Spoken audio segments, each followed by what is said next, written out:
You are listening to the Life Coach School podcast with Brooke Castillo, episode number 37. Welcome to the Life Coach School podcast, where it's all about real clients, real problems, and real coaching. And now, your host, Master Coach Instructor, Brooke Castillo. Hi, everybody. It's Brooke Castillo. Today, we are going to talk about how you hurt your feelings.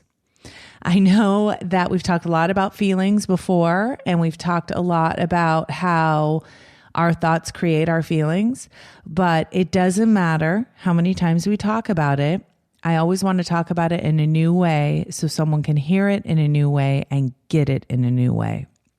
This past weekend, I was down in San Diego working with my business coach, and a couple of new people were in our small group, and we went and got drinks after the coaching session.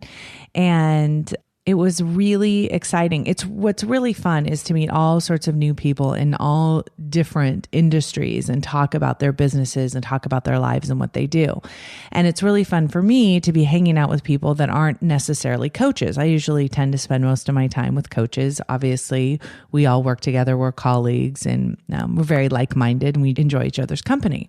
But I was talking to two men who were there, and we were chatting afterwards and talking about success and our goals for the year and what we were planning on doing. And one was talking to me. First of all, I have to tell you, this is a little side note. I thought he looked exactly like Prince, and I told him that he looked exactly like Prince, and he did not know who I was talking about. And I was very confused. I thought maybe it was because he was from Pakistan that maybe he didn't know about Prince, but he had been here way too long not to know. And what I realized and what my friend Todd explained to me was that I'm old. He said, these guys are 25 years old. They were born in the 90s and Prince was in the 80s. And I cannot even tell you what a profound moment that was for me. First of all, it's very confusing to me that people who were born in the 90s can drink alcohol. It just seems strange that I'm that old. And it also seems really strange that I'm talking about artists that I listened to growing up that younger people have no idea who I'm talking about. So those of you who are in your 40s, like I am, will totally relate to that, because I think, like most people, we think we're all the same age. And so when I hang out with a 25-year-old man, I think that we're the same age. But clearly, we are not the same age. Clearly, I am a lot older, and not everyone knows who Prince is. So there's that. Okay, so anyway, I was talking to him, and we were talking about his goals for his life and what, he was telling me that he was so driven and that he was so ambitious. And so, being the coach that I am, I of course asked him why. Why is he so driven? And I think that's an interesting question. It seems, why seems like such a simple question. It's one of the questions that I tell all of my students is the most powerful question you can ask in all of coaching, whether you're coaching yourself or you're coaching someone else. Asking them why is that pondering question that brings so much awareness. So I'd asked him why he was so driven and so ambitious. So if you are driven and ambitious, ask yourself why. It's fascinating to see the reasons behind it. And what he said, I think without thinking too much about it, was that he didn't want to end up like his dad. And I said, so it sounds like you're driven by fear of not wanting something. You want to not end up like someone else. And of course, I asked him what the reasons were, and we talked a lot about it, and it was really fascinating. And I think it was equally as fascinating to him because he didn't have a lot of exposure to the coaching world and our type of causal coaching. And so he was able to see some things in a new way, which of course is really fun for me and for him to see it. He's really smart, caught on really quick to the concept of what I was trying to show him. And one of the things that he was really struggling with was, wanting his father's approval and really wanting to have a relationship with his dad that was peaceful.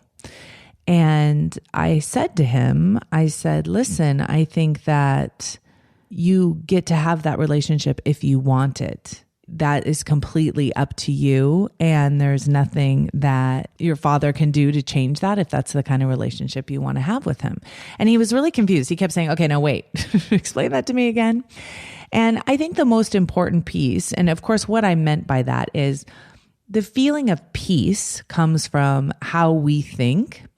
And so how we think about people is how we're going to feel about people, right? So he was thinking, when he thought of his dad, he loves his dad very much, but was thinking in a very fearful way. And so he was driven to, seek his dad's approval in a very kind of fear-driven, scared way that wasn't serving his relationship with his father, certainly not creating a sense of peace with his father. So what I explained to him was that, however he wants to feel about his relationship with his dad, that is completely up to him. And what he offered was that, but my father has really hurt me. He's really hurt my feelings, and gave me some examples about how his father had hurt his feelings. And I explained to him, I said, nobody can hurt your feelings but you. And he was like, what? What do you mean no one can hurt my feelings? And I said, yeah, it's something that I teach all the time. And I just wanted to tell you that no matter what your father said to you, he can't hurt your feelings unless you have a feeling about it that hurts your own feelings. And in fact, that's what we do. We hurt our own feelings with our own thinking. And if we believe what someone says to us, if it's really negative, then it's going to hurt. And if we don't believe what they say to us, it's not going to hurt. So I said to him, what if I said to you that I didn't approve of you? Would that hurt your feelings? He said, not really. And, we had just recently met. And I said, so it's the same thing, right? Your dad saying he doesn't approve of you, me saying I don't approve of you. Why is it different for you? The only difference is the same words, a different person saying them, but it's what you make it mean. When I say it, you don't make it mean much. And when your father says it, you make it mean something really powerful for you. And that's very painful. And if you can recognize that you're the one hurting you when you interpret what someone says in a certain way, then you will really understand how much power you have in your relationships and your relationship with yourself. And that if you want, even if your father was to say something like that to you, you could still have peace with him. And your desire for getting his approval is because you believe once you have it, then you'll be able to have a better relationship with him. And you believe that you'll be able to have a better relationship with yourself. And what I want you to see is that whatever relationship you want is available to you now, because you are the one that controls how you think about the relationship and the feelings that you have towards it. Now, I know that this is a tricky concept for people because I talk about it a lot with my students and we really work on it. And still, when we go to talk about different issues, the same exact thing comes up. And they're like, oh, I thought I got that. But it's one of those concepts that when you're in your relationships, it's much harder to remember than when you're looking at someone else's relationship. And so as we went on in the conversation, he kept saying, but then this person hurt my feelings. And then this person made me feel this way. And then this is what my father made me feel. And I kept having to remind him over and over and over again that he's the one that's making himself feel that way. And that being ambitious is a wonderful thing. And whenever I talk to someone who's really ambitious and really driven, I want to understand how much anxiety and stress they have in their lives, because that will be the indicator of why they are ambitious. So I asked him actually what his top 3 feelings were on a regular basis. That's one of the questions that we use a lot in our coaching. What are your top 3 feelings? And his first feeling was anxiety. And so when you take someone who's very driven and they're experiencing a lot of anxiety in their life, it's normally because they're driven by a negative emotion that they're trying to avoid. And they're trying to escape that negative emotion by achieving some result that they believe will set them free from that emotion that they're experiencing. And that's exactly what was going on here. Is he was trying to achieve a certain result to get his father's approval so he could be at peace with his relationship with his dad and also at peace with himself and feeling like he was quote unquote approval worthy. And what's so interesting is when I asked him, I said, can you understand because of the way your father was raised? Can you understand because of the experience in his life why he may be feeling this way and saying these things towards you? Do you think it's because he doesn't love you, or do you think it's maybe because of his belief systems and his intentions in his own mind and how he feels and thinks about himself? And of course, that was obvious when you pointed out that way. Most of what we tell ourselves when we really evaluate it doesn't make sense. So if we say, we're thinking in our mind, well, my dad said that because he doesn't love me, but then I'll ask, hey, does your dad love you? Of course he loves me, right? So it's like we tell ourselves things that contradict what we know to be true. And so I offered to him to maybe explore that there is no right or wrong here. It's not like he's right and you're wrong, or the only other option is that you're right and he's wrong, right? Maybe there's just two sets of belief systems that are trying to prove themselves right here, and that's creating a lot of conflict. Maybe if we could allow room in that relationship for a different set of belief systems and a commitment to feeling the way we want to feel in the relationship, there would be so much more space and freedom for the relationship to be at peace instead of being in constant conflict. And that doesn't mean that we agree or condone or allow things that we don't want in our life, but it also means that we don't give in to negative thought patterns about people that we actually care about. And that is a huge one as we go into this holiday season, right? A lot of us are going to be connected to our families and seeing maybe members of our family that we haven't seen in a long time, members of our family that we wouldn't normally choose to spend time with. But you get to decide how you want to feel when you're with those people. You really do. And there's nothing they can do or say or act that can prevent you from feeling the way that you want to feel. And so if what you want most is approval from someone in your life, and there's so many of us that want this, right? We want approval from our parents. We want approval from our spouses. We want approval from our children. So if that's something that you really want, and you don't have to tell anyone about it, you can just, just between me and you here, think about that person that you really want that approval from. You feel like if they were to say to you, I approve of you, I think you're worthy, I think you matter. Ask yourself, why is that important to you? What are you making it mean if you get that person's approval? So with this young man that I was talking to, what did it mean to him to have his dad's approval? If his dad approved of him, then it meant that he was worthy and that he had done enough in his life and that he had accomplished enough in his life to have his father's approval. And then he could be at peace. And then he would have a very joyous relationship with his father. And that may or may not be true. That could happen, or maybe it wouldn't happen. But what's more important is the relationship he wants with his father is available to him now. It's not the approval that is required for him to feel at peace with his dad. It's his mind changing to allow him to feel peace now. And I told him, I said, when you do this work, and he said, well, I'm just really waiting for that aha moment. I want to understand this in a way that it changes me. And what I offered to him, and I think this is really important for us all to remember, is this is something that doesn't happen in an instant. Our perception can change in an instant. The way we see something can change in an instant. But in order to practice it in our lives, we have to literally practice it in our lives. We can't just expect knowledge to change us. It's applied knowledge that changes us. And when we apply knowledge, it has to be in a way that is repetitive and practiced so it becomes our new way of being.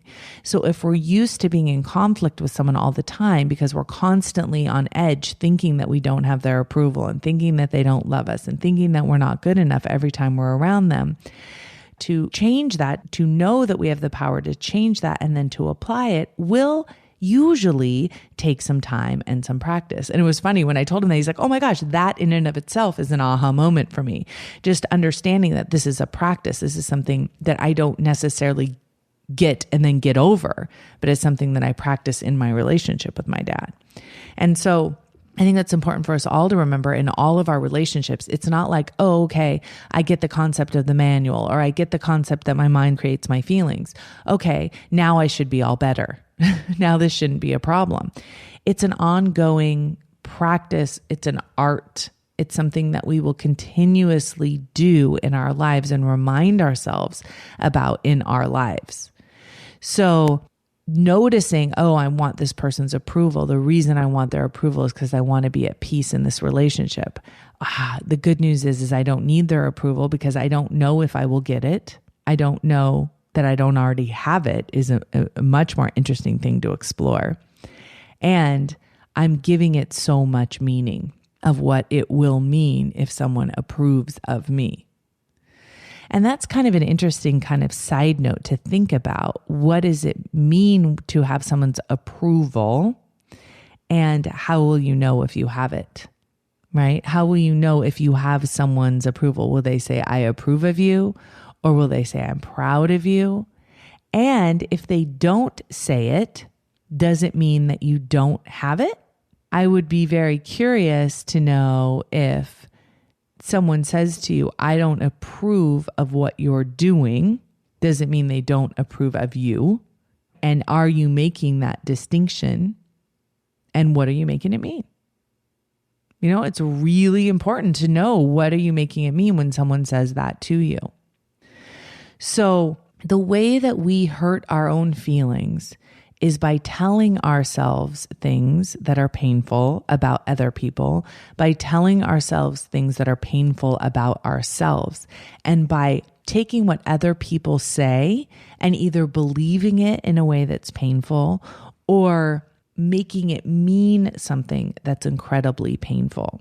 Here's the thing. People are allowed to say what they will to us. They're allowed to say they don't approve of us. At that point, then we are either going to hurt our own feelings with that information or not. So if someone says they don't approve of me, I'm okay with them saying it. I'm okay with them having that opinion. I get that I'm not for everybody, and that's totally fine. But I'm not going to use that against myself. I'm not going to hurt my own feelings with that information.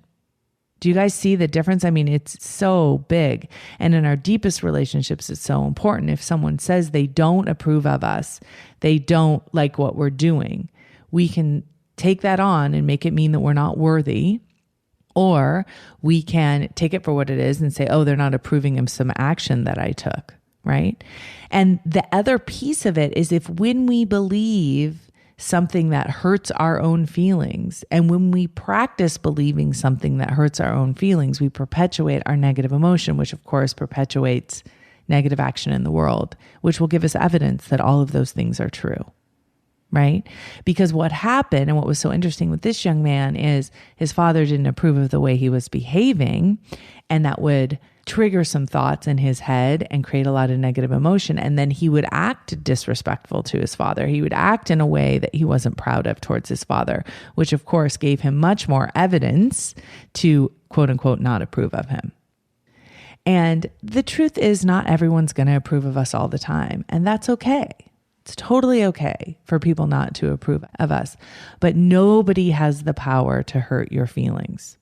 And the good news is we do enough of it for ourselves that it's really good that no one else can do it for us. So anytime you are in pain in any relationship, remind yourself that person did not have the power to hurt your feelings.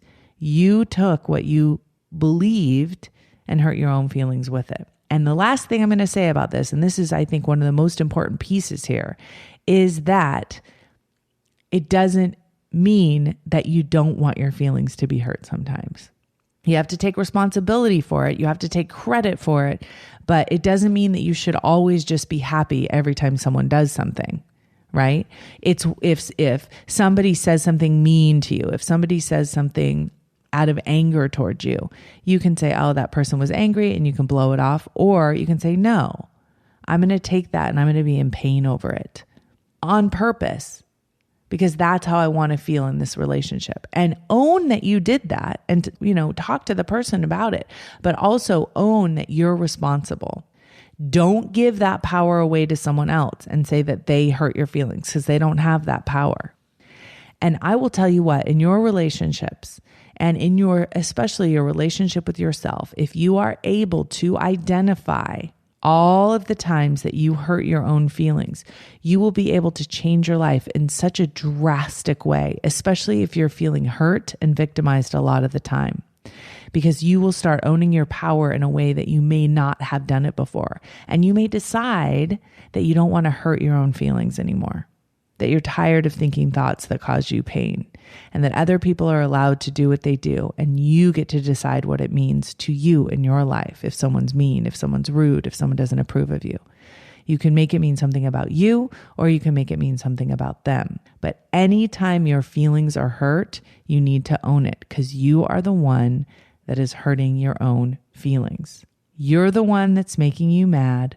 You're the one that's making you sad by the way you're thinking about the external circumstances in your life. So notice that and then decide, do you want to keep doing that on purpose? I'd love to know how you hurt your own feelings in the comments. So come on over to thelifecoachschool.com/37 and let's talk about it. All right, everybody, talk to you next week. Bye-bye. Thank you for listening to the Life Coach School podcast. It would be incredibly awesome if you would take a moment to write a quick review on iTunes.